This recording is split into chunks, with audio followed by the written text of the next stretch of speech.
we left off previously.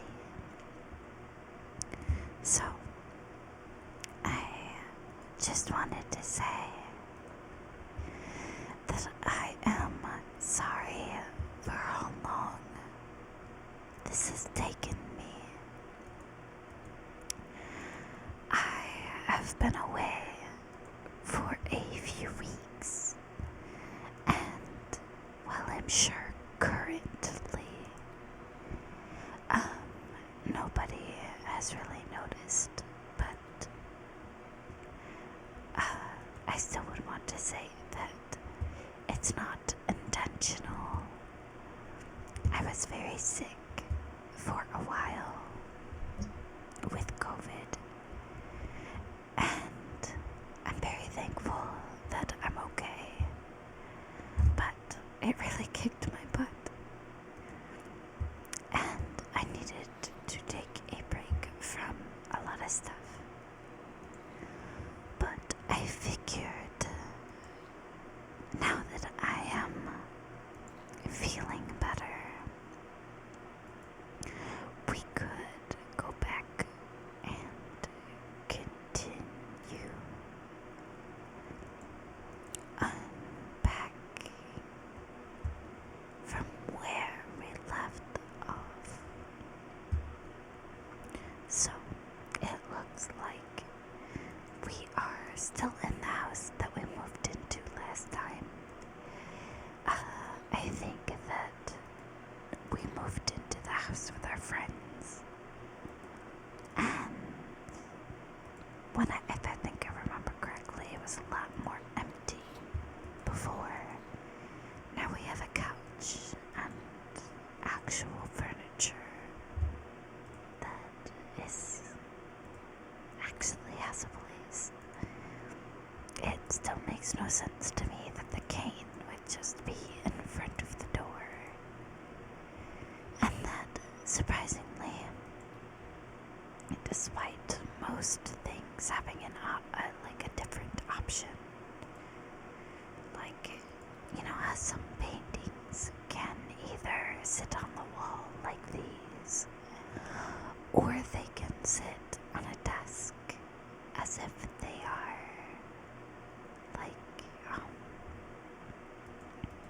I guess I don't know what the word is, but they've got the little flap in the back that allows them to stand upright. I feel like it would make sense for see how it sits upright right here? It would make sense for it to lean against a wall, but it doesn't look like that's going to be an option, which I find to be very strange.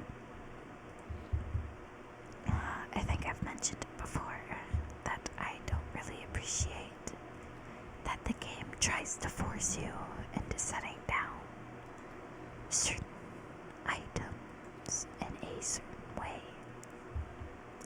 But I feel like in this case, it is unavoidable. I don't think I'll ever be able to move that cane. And I wish, or at least I won't be able to move the cane into a place that I feel like it belongs. I want the cane to be either hidden inside of a closet or leaning against the wall. Oh, okay, well, I can put it in this and store it in the corner. That is good news. I did not expect to be able to put the cane away in that fashion. Oh, another umbrella. Guess this one will also go in the little nook here. And then we have a snake. Or I guess, it's definitely a snake. I was gonna call it a basilisk, but anything outside of Harry Potter, referring to a basilisk would not resemble a pure snake. So, forget it. I just, I don't know, recently, because I was very sick, I have been on a Harry Potter kick lately. Like, Harry Potter, I don't know if anybody knows this, but HBO Max has all of the Harry Potter movies right now streamable.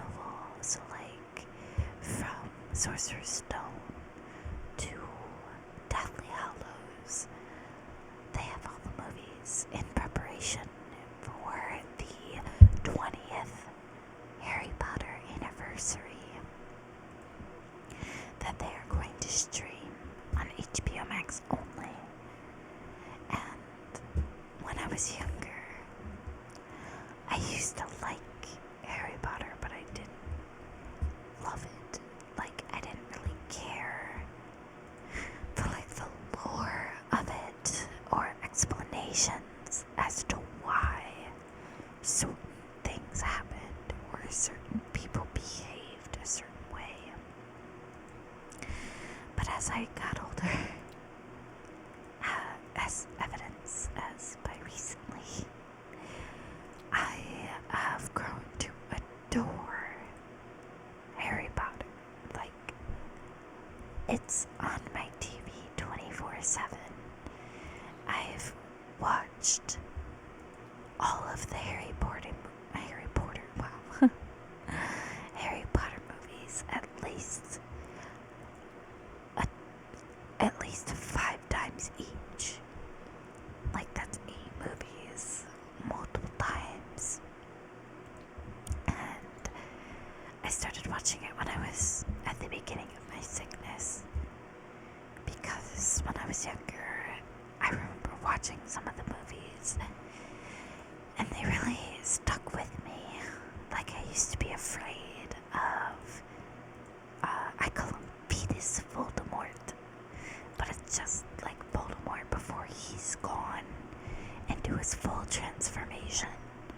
Like, Goblet of Fire, I believe it was, where you see Voldemort as this tiny, shriveled figure being carried around by Wormtail or Peter Pettigrew. And as a child, it frightened me. I was very afraid of Fetus Lord Voldemort. So, recently, I have been watching all of the movies again. And my mom owns all of the books. So, I have been reading them for the first time ever. And I have always loved reading. But the older I got, the less involved in reading I became. Not because I didn't like it or didn't care for it, but because I became more involved in things like video games and painting, that I just didn't really focus on books. And it wasn't until I had gone on this, essentially my friend refers to it as the world's longest Harry Potter marathon. Obviously, I'm sure that people have watched Harry Potter for longer than I have, but it's been about 3 weeks of just straight Harry Potter, and I'm talking like Sorcerer's Stone, all the way to Deathly Hallows Part 2. And then once I reached Part 2, I just started over again. So 3 weeks of non-stop Harry Potter. And I just, I'd find myself looking at my mom and being like, why did this happen? Why did this person do this? Or why don't they just do this? And she read the books. But it's been so long since she's read them. She was like, I don't know. You'll have to check it out yourself. So, she owns the entire Harry Potter collection, from Sorcerer's Stone to Chamber of Secrets to Prisoner of Azkaban and the Goblet of Fire, as well as the Order of the Phoenix, Half-Blood Prince, and the Deathly Hallows. I just started the Goblet of Fire. I've watched Harry Potter ever since I was little, but I never read the books. And my mom has told me that I really need to read them. So I have, and I wholeheartedly agree. If you love books and you haven't read the Harry Potter series, regardless of your opinion on J.K. Rowling, because let's face it, some of the things she says just aren't right. But regardless of your opinion of the author, the books themselves are wonderfully written. And I genuinely believe that if you haven't read the books, you will love them.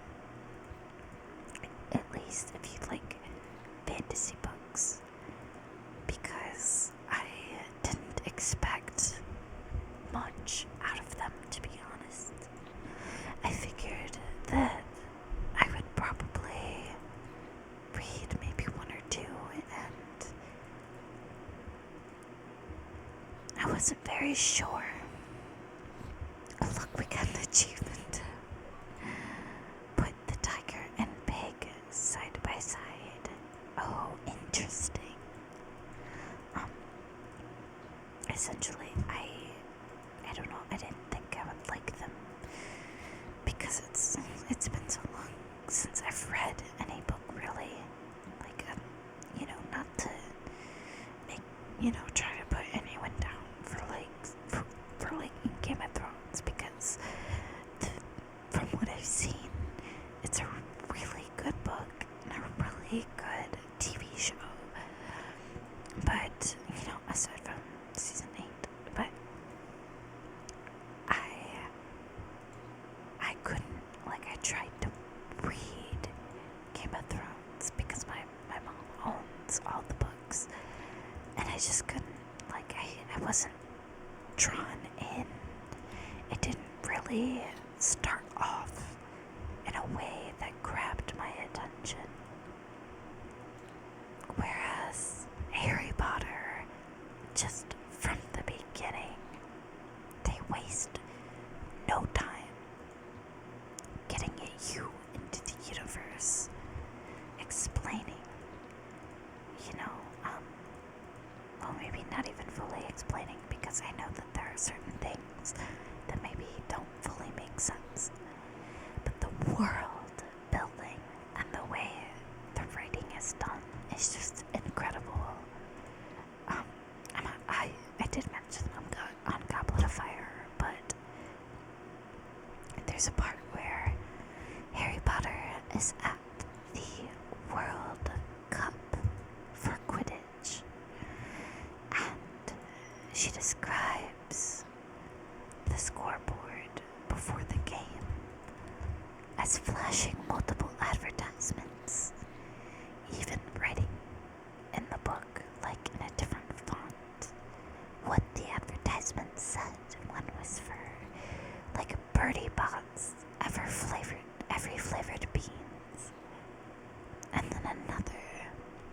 goes for the like quick and easy magical stain remover, basically cleaning magic, and like it seems like a very small detail. Why would it matter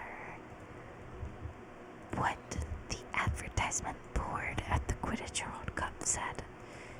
But in terms of showing you what it's like in this universe and how certain things operate, it's actually really amazing and adds to the depth of the world. And as much as I don't really care for J.K. Rowling because of the things that she has said and the things that she has supported, I still adore her books. I feel like she has a way with words that is just spectacular.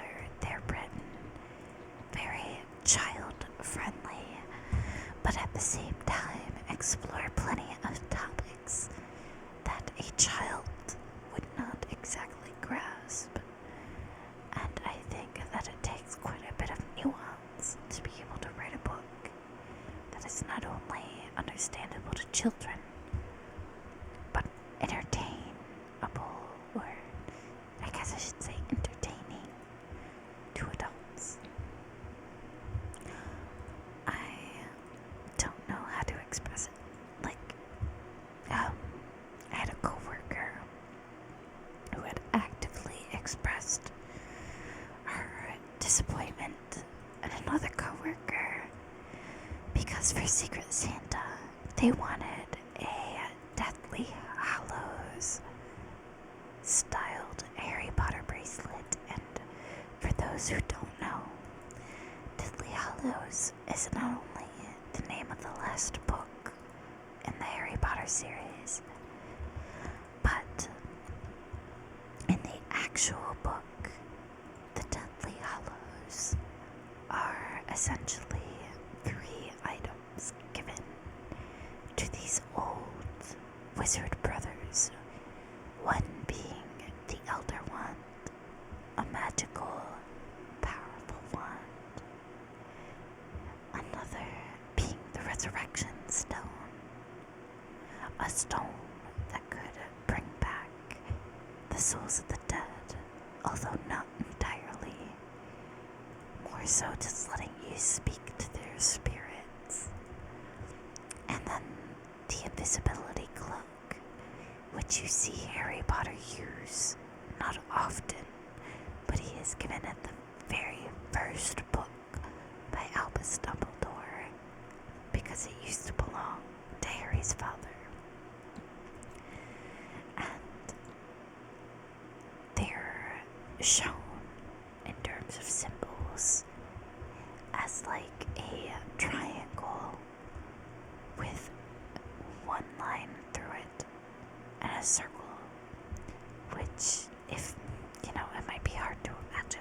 You can always just maybe Google the Deathly Hallows symbol, but I had a coworker who, for Secret Santa, added a bracelet with Deathly Hallows charms onto her wish list, and my friend who I worked with was like making fun of her for wanting something Harry Potter related. I didn't necessarily like agree because I don't. Oh, incense, I'll put that here. But I also didn't like say, oh yeah, that's not nice to make fun of her, because at the time it was like, it is kind of, I guess, childish for a grown woman to want something Harry Potter related. But now that I am like 22 years old and still like I'm more in love with Harry Potter than I was when I was young, I regret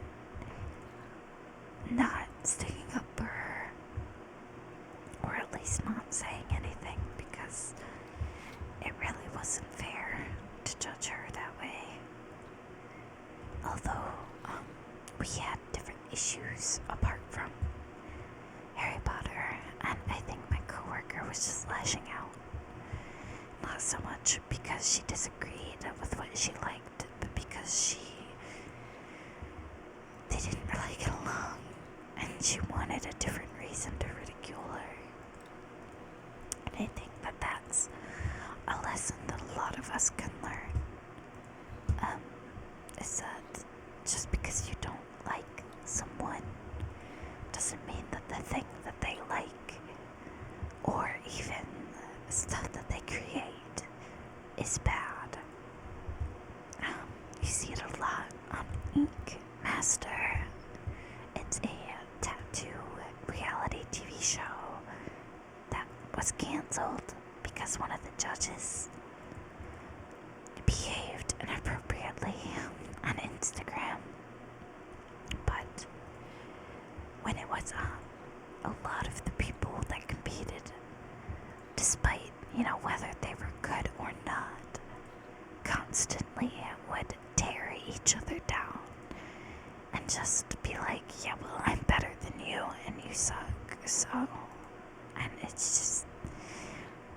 it was frustrating, not because they argued a lot or because they didn't like each other, because rivalry, it's just bound to happen in a competitive environment. But more so that because they hated somebody, that automatically meant that that person's work was bad. And I feel like you can hate somebody without lying to yourself. I mean, I guess an example would be there's a guy named Joshua on the show. He's very full of himself, pretty cocky. But he does do pretty good tattoos. Like, I don't think I could ever match his level of tattooing if I tried. And as much as I dislike his behavior, the people around him that are like, oh, well, you can't even tattoo that good, I could tattoo circles around you all day, are just delusional. Like, if you're gonna call him out for the fact that he's a jerk, not for the fact that you think he's bad at tattooing, because at the end of the day, somebody can be a total jerk, but can still tattoo circles around you. It's just how life works. And I think it says a lot about somebody who can admit, yeah, your work is good, but I don't like you as a person. And I don't know, it just feels like a lot of people on that show can't do that. If they dislike somebody, then automatically their work must be awful. And it just, I don't know, I feel like it makes you look bad whenever you go out of your way to put somebody down. Instead of just being like, yeah, whatever, I just gotta do my best to not mess this up. And I'm sorry, I've been rambling a lot about Harry Potter and Ink Master, and now I'm wondering what the heck these are. Are these like steamers for buns and stuff like that? Oh, yep, exactly. The little dumpling steamers. I mean, I guess it doesn't specifically have to be dumplings, but whenever I see anyone using those little baskets, 9 times out of 10, they are steaming dumplings. Let's see, I guess we could put this up here. But yeah, I'm sorry to talk to your ears off about stuff that maybe you don't care about. Maybe you don't necessarily care about whispering in ASMR videos either. And I don't blame you. But I love listening to whispers. The very first, I believe, ASMR experience I ever had was Bob Ross videos when I was 16 or 17. I moved out with my mom to a temporary house, and I lived in the attic because there were no other rooms available. And the attic was so small that I had to sleep on a mattress on the floor. And this is not me complaining, because my mattress was comfortable. And I didn't mind the location either, especially since I was given a little canopy over my bed. But I mention it because my memories of laying in bed, listening to Bob Ross on YouTube, are what got me into ASMR. I cannot describe, honestly, I wish that I had words to fully explain the weird feeling of calm that ASMR gives me, but it's one of the reasons that I decided I wanted to make my own. One, I adore gaming channels that make ASMR, one of them being ASMR gaming, or I suppose it's ASMR gaming news. He does amazing ASMR, and the only the only thing that I ever wished differently was just the fact that most of the stuff that he makes happens to be Fortnite related. And I like Fortnite. But sometimes you want a little bit of variety. And then there's Jubilee Whispers, who is very much like the queen of relaxing gameplay videos. She is just marvelous. I love listening to her stuff. I would say those two are probably my biggest inspirations, because I would use their videos to fall asleep, but then simultaneously wish that I had more content to watch. So, well, I know that right now the videos aren't perfect because the equipment isn't perfect. I hope to only grow and get better, and hopefully provide people the same relaxment that I was given by a fellow ASMR artists. Or, I don't consider myself on their level, so fellow might be a little bit too much, but you know what I mean. They make ASMR. They're ASMR artists. This is my least favorite part of the game. I know you guys, if you've seen previous episodes, you know how I feel about this. I don't like that it forces me to put things on a certain area. Why is this okay? But this is not.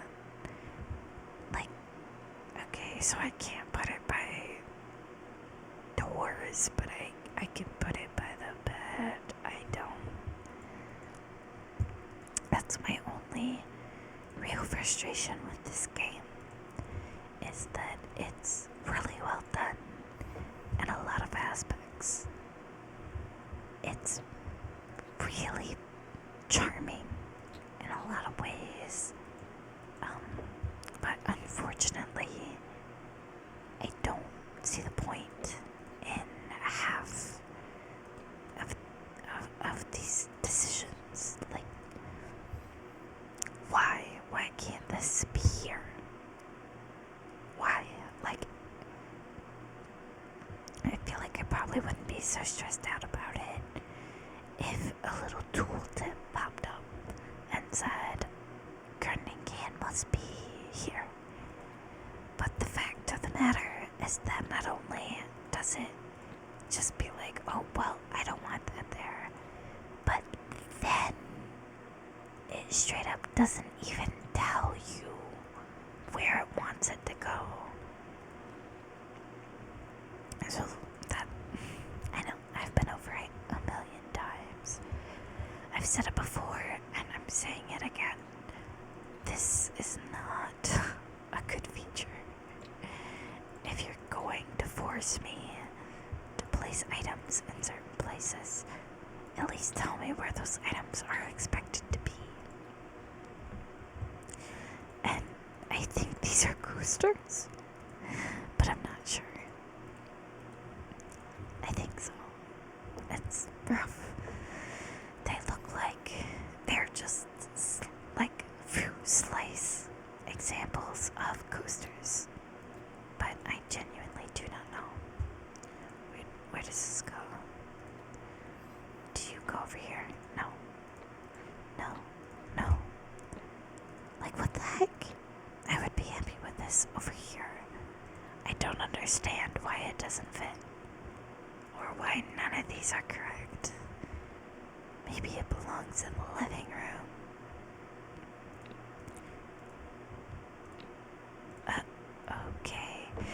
Okay, wait, so let me get this straight. I can't put it on this table because that's air quotes wrong. But putting it over here is just where it needs. I'm not even gonna pretend like I understand. And I'm not gonna get frustrated over it. I'm just gonna tell you like it is. That is annoying. And I guess this could maybe like hold plates. Maybe. Yeah, okay. Whatever. I feel bad because I feel like it would probably be more relaxing if I took more time to think out where exactly certain pieces were going. But I'm going to be honest, it's really hard to plan where certain items go when you don't even know where the game will allow you to put them. And for the most part, when it comes to stuff like storage, there's hardly ever enough of it.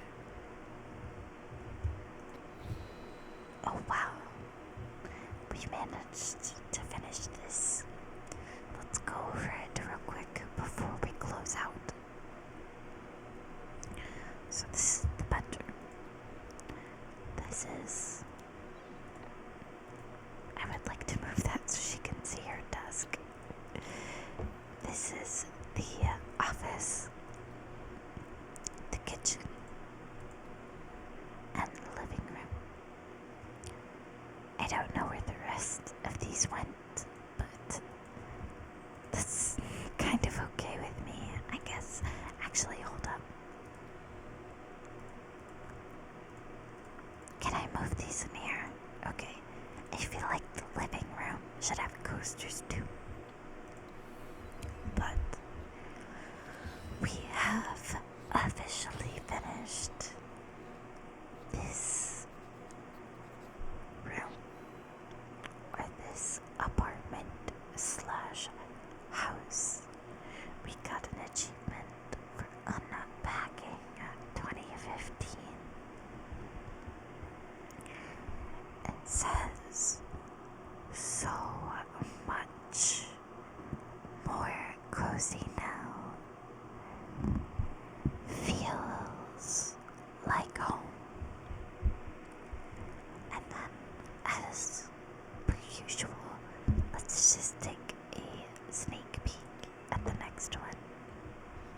nice big bedroom.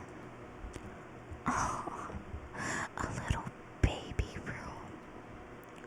A tinier bathroom. Or a half bath.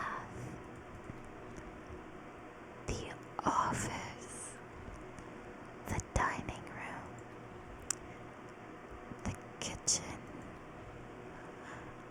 And the living room. There are a lot of rooms in this house. So maybe we'll split it in half depending on how long it takes.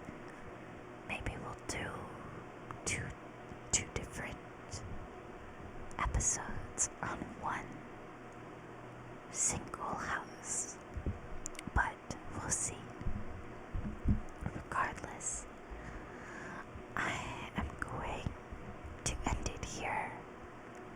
I hope you guys have a wonderful day, evening, night, whatever time it is for you.